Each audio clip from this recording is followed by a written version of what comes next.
والصلاة والسلام على سيدنا محمد وعلى آله وأصحابه أجمعين. أوصيكم عباد الله وإياي أولا بتقوى الله تعالى فاتقوه وأطيعوه. اللهم اغفر للمؤمنين والمؤمنات والمسلمين والمسلمات ما بين المشارق والمغارب كلهم عامة آمين. اللهم أصلح ذات بيننا يا رب العالمين.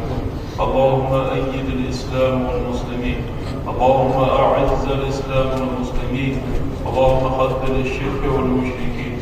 اللهم انصر إخواننا في فلسطين وأيد بنصرك يا رب العالمين. اللهم دمر اليهود الغاصبين. اللهم أرنا فيهم يا رب عجائب قدرتك يا أرحم الراحمين. إن الله وملائكته يصلون على النبي يا أيها الذين آمنوا صلوا عليه